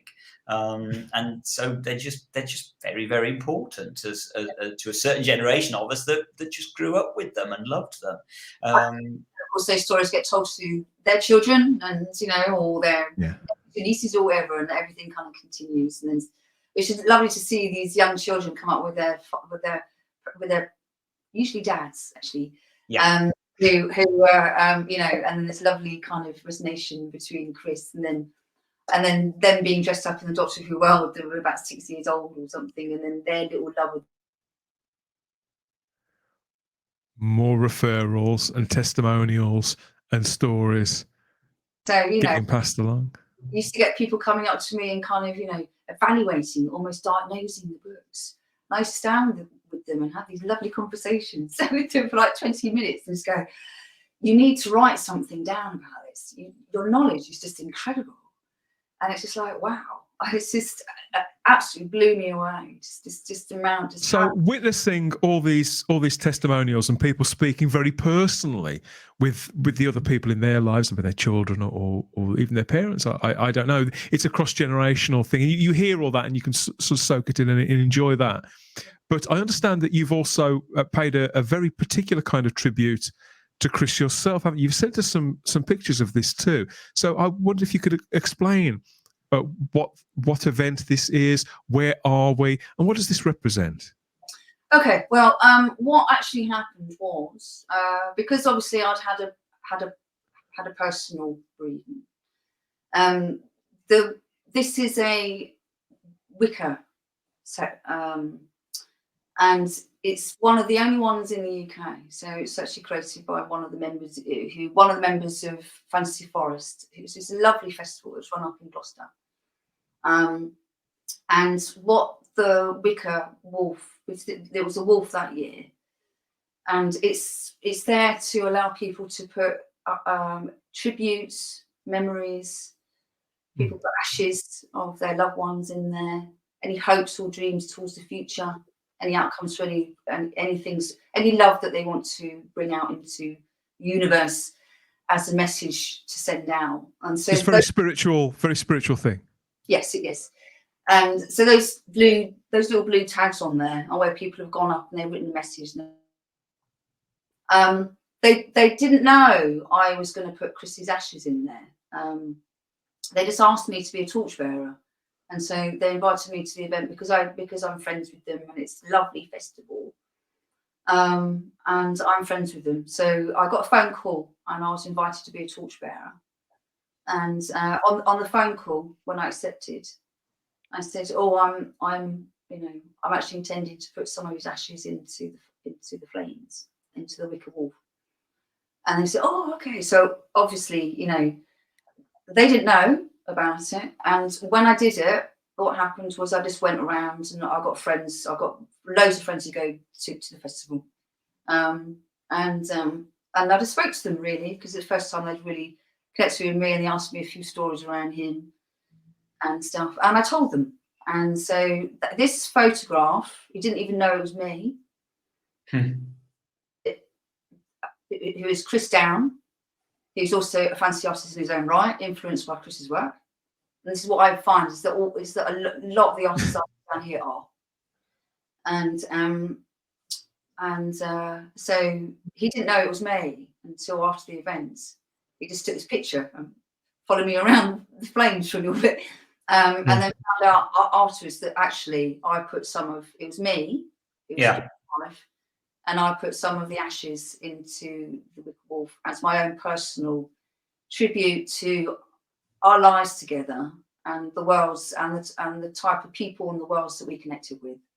And it was lovely. It was so moving and just so spiritual, and just loved it. When the wolf went up, you could hear this howl going up from the crowd around you, and it was just like, and I knew obviously these ashes are in there. I put his ashes right into the centre. I also got his friends that were important to him, like Terry English and Subworth, and other artists that are connected with him through events like this over the years, who were his peers and respected each other, to put their own little messages onto the box. And then I put it into the flames and it went up. And so that was my personal tribute. It is just, I just remember seeing about this from last year, and it just is absolutely beautiful, a beautiful moment. I just find it very moving. It's giving me goosebumps now as you're talking about it. Yeah, I've never heard of this before. I've never seen anything quite like it. And I just think it's just a beautiful thing. You see so many people doing so many different things with ashes, and that's the first time I've ever heard of anybody putting some ashes in a wicker wolf and burning them. And it's just so, the photos are just so dramatic, so beautiful, so poetic, so romantic. It's just beautiful, and I just think, wow. What a way to remember an artist like Chris. It's just beautiful. It's brilliant. And all credit to you for doing this. It's magnificent. Well, when you're invited to be a torchbearer to one of these beautiful events, I think it's not to place some of his ashes into the wolf as part of these fantastic and beautiful events that people created for us. And it's just the festival is this quite new event, this emerging out of the British landscape, and it's friendly, and it's supportive, and it's spiritual, and it's pagan, it's a bit Viking, it's a bit mythology. You get people coming along who live their own lifestyles. You get little Viking villages all set up, and he loved the show, so he attended the show. We both attended the show together twice. Once. Oh, I didn't realise that. Oh, wow! So he knew the show. 2018 and once in 2019. Brilliant. And then obviously COVID hit, so it was for a while. And then that was the year that I went to the show with my friends, spent the weekend with my friends, and I was invited to be a torchbearer because of the loss of Chris. And obviously through that, I then put the ashes in. And as part of the ashes as well, what happens with all the ashes that get taken down from the wicker wolf? It's because there's a guy who's really his baby is really, all the spiritual nature of it is very important to him. So what he does is he takes some of the remnants from the burnt of the wicker wolf and the ashes and all the messages that were put onto the wolf, and he then goes up onto Glastonbury Tor, and he puts the remnants of the ashes onto Glastonbury Tour. On the first year of his death last year, I went up to Glastonbury Tour and just took a little bit more of his ashes. I've still got some, and just let them out into the wind after saying what I wanted to say to him, and let him out into the wind. And that feels to me it's right. I think Glastonbury, for everything you think about around Glastonbury, it's still a spiritual centre. It still means something to people. They come along and say goodbye, and so they say whatever messages, whatever they feel up there. And so therefore my husband is part of the air around Somerset, and he's based around the Tour, which is perfect for me. It doesn't get much better than that, does it? Yes, it's beautiful, and it's really generous of you to share some of that with us on this in this conversation just here with us. It's very, very touching. And I can't thank you enough for sharing some of your memories and your pictures and all of these stories about one of Doctor Who's ultimate storytellers, one of the craft, the art of illustration and design, one of its absolute masters. I mean, I can think of numerous people. You probably say they're peers of Christos Achilléos, but I can't really think of anybody that certainly I consider to be anywhere above that which Chris achieved in pursuing his ambition, his career. How was it? Did he see it as a calling, or was it? It wasn't just a career, was it? Was it as deep as a calling? It was something he simply had to do. Yes, I think he could see himself doing nothing else. So I think he always knew. As I said, in Cyprus, it would have been different. He would have been the man of the home. His dad and his grandfather died very quickly, very close to each other, and he's quite young when his dad dies. So obviously, he couldn't take over the the male role of the home, but he would have been the provider in that sense, and therefore would have done something completely different. The move to England was the thing that really made him aware of his art. But that's all he ever did when he got here, was just draw. There's so many pictures, paintings. And I suppose when something happens to a person that early in their life and takes us off in such a radically different direction, it's I suppose it's virtually impossible to speculate about a life that one could have lived. Because you'd be there forever. Wouldn't you? It's better to live your life, live the best life you can, enjoy the relationships and the connections that one can make, and hope to do so until, I suppose, I think we all hope to leave impressions, don't we, just on the people around us and be thought fondly of. But this, and words like legacy, and maybe they get overused in 21st century a little. They've got that kind of feeling of hyperbole about them. But I genuinely think that Chris, the name Achilléos, and that unmistakable style and the smile that his work puts on people's faces, it's almost no other artist. I mean, and there, there's a lot of special artists out there, not just in Doctor Who, but generally speaking, that's, art lasts, art affects people's lives, doesn't it? Art is a companion to a lot of us. But I think Simon and I certainly, when we first started making these shows, there's nothing we would geek out about for longer than the art of Chris Achilléos. So it's been a great pleasure to do that with you. And I think it says it all when, we've been doing these shows for a while, and the very first person that we interviewed was Chris. He was the one we chose to say, right, okay, if we're going to start interviewing people, we start with Chris. Start with the governor. Yeah, absolutely. It seemed the right thing to do. And the one thing that I think is fantastic is that Chris got to see his plaque book published, and we know that was a massive success. And he got to see the fans looking at his work at that Cartoon Museum exhibition in 2016. Yeah.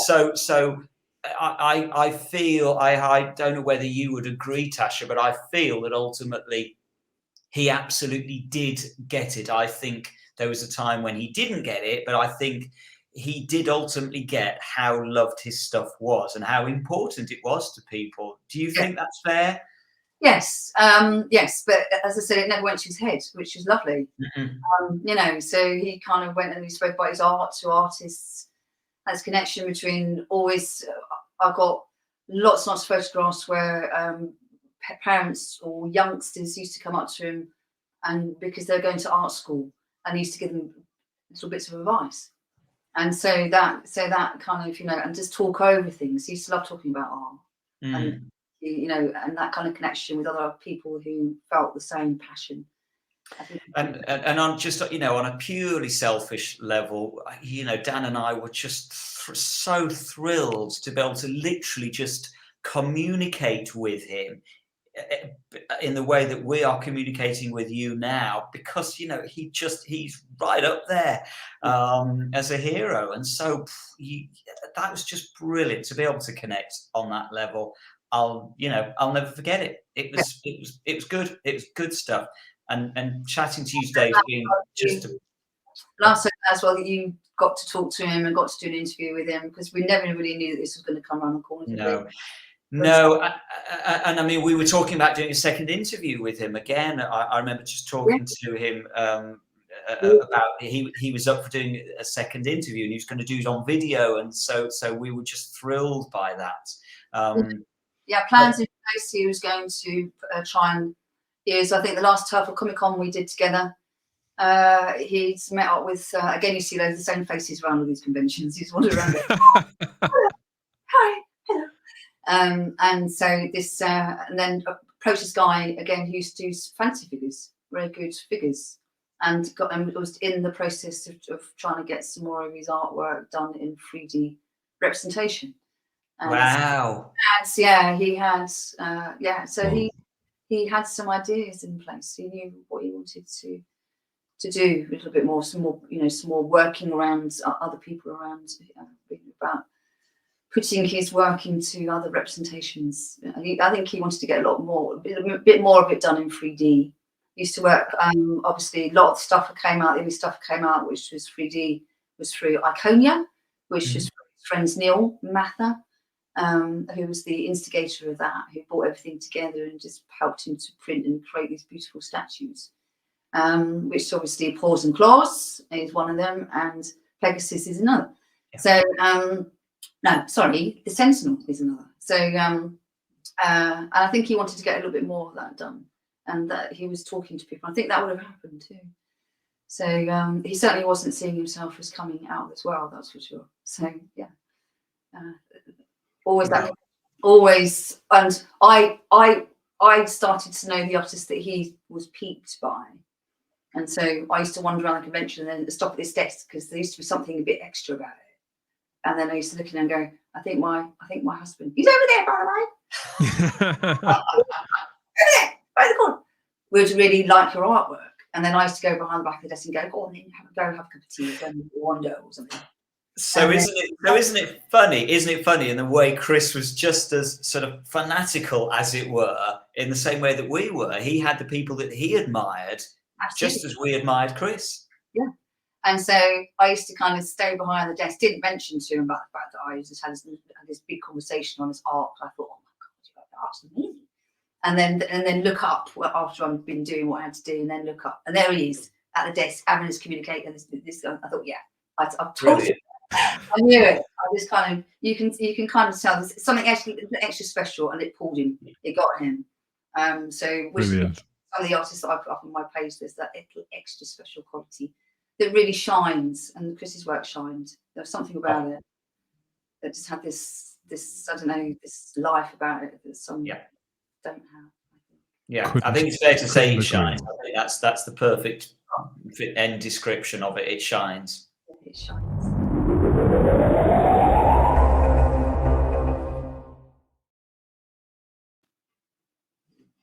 Yes, we've been speaking about Christos Achilléos, his work, his life, and all in the company of his wife, Tasha Achilléos here.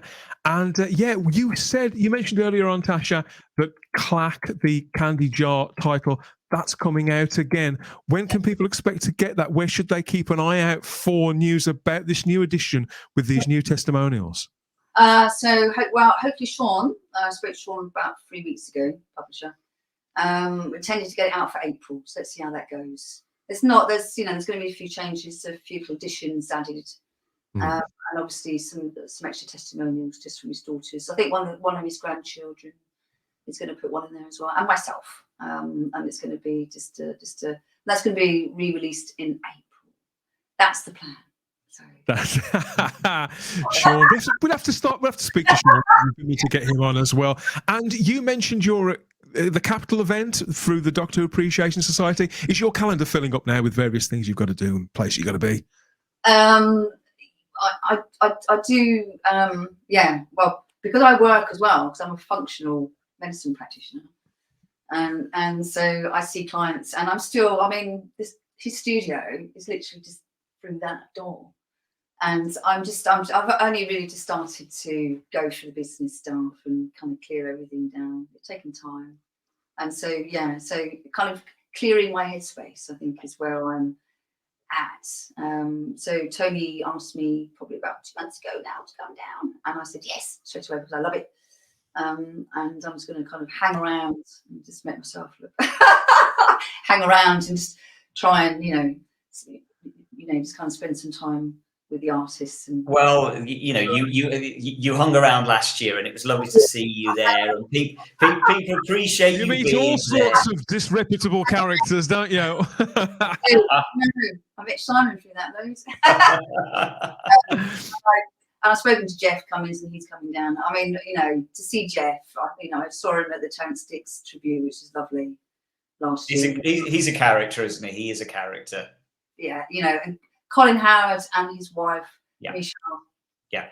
Beautiful couple together, And it's a niche club, isn't it? Doctor Who target artists. They are a niche club, but you are all very close, which is lovely to see. We are, and I think that kind of came. I think that type of relationship came when Chris did the Capital with it, put the photograph up a bit earlier on with Jeff Cummins and Colin Howard and music. And we all just sat around in the bar, and Jeff got a little bit pissed. I got a bit pissed, and we ended up laughing all the way through. Yes, Jeff has been put on the list. You know we're coming for you, Jeff. We're coming. Come and speak to Dan and Simon. You can run, but you can't hide, my friend. But that's the old girl starting up and calling time on yet another edition of Type 40, a Doctor Who podcast. I'll be back with another one soon. We probably will be, come to think of it. They all get mixed up, don't they, somewhere we get remixed in the time continuum. We record them out of order, and then they sort of come out in whatever order. But look out for them wherever you found this. It could have been on the dedicated home feed for Type 40, type40.podbean.com. We may be rolled up on the podcatcher of your choice, on Spotify, Apple Podcasts, Stitcher, iHeartRadio, TuneIn, Podbay, that new app, Amazon Music. My God, that's really good. I'm just getting to grips with that. I think I might prefer that to Spotify. The jury's out. If that's all too much for you, just head over to the Podbean app itself. We're on YouTube, the world's largest streaming platform. Of course, we are here on the Spacebook channel. You can also find us on the Fandom Podcast Network too, over on the master feed, loaded up with all those treats for your ears. Never mind on the weekly, they've got you covered pretty much daily. So please consider a trip sideways in time for more quality shows. With the FPN, maybe you'd like to have your say about all of this. Why not reach out to us through our social media? That's Instagram and Twitter, at Type 40 Doctor Who. And if you're feeling really brave and fancy some real-time extra dimensional chit-chat, step into the Type 40 Facebook group over on Facebook. That's where you'll find regeneration upon regeneration's worth of Doctor Who fans there, talking and celebrating the classic series of Doctor Who, including the Target line of books and those unforgettable artworks that Chris brought to us back in the day, and that we still fasten up on our walls now and see turning up on audios. All that's there. So they talk about all of that, and we're reveling in new Doctor Who and anticipating all new Doctor Who there too. So come and find us in the Type 40 Facebook groups. What else? Email us. You can email us to type40@gmail.com. And yeah, any other way you want to get in touch with us, we are right there. Tasha, have you got any contact details that you'd like to drop? Any social medias, places that people should keep their eyes out for, or anywhere to direct us to, the website, all that? Well, obviously the Candy Jar is going to be a publication that's going to be coming out soon. Not much else really kind of ongoing at the minute.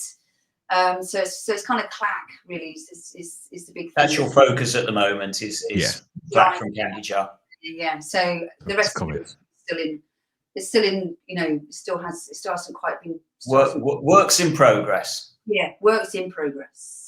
Yeah. It's coming, everybody. If you missed it the first time, or if you need to, you can bookend them, put them at either end of your shelves there. All the other stuff in between doesn't really matter, does it? Simon, where can people find you on social media? What do you do and where are you doing it? They can find me on Facebook under the Whonatics if they want to come and say hello and share geeky stories about Target book covers. We have been known to go on. We have been known to go on about this, haven't we? And you can find me over on Instagram or Twitter as the Spacebook. I'm wheezing and groaning, ranting and raving about all things geeky inside and outside of the TARDIS, in movies, TV, comic books, and even now and again, real life too. I have a real life, Simon. I don't. No, you don't. People struggle to believe this, but I do. It's all out there. Tasha, thanks again. I hope you've enjoyed this as much as we have. And thank you thanks so to much. you. Thank you. Yeah, thanks for your company. It has been a Simon. pleasure. We really, really do appreciate it. Thank you so much. Thank you. Thank you for inviting me to be part of the podcast. It's been lovely.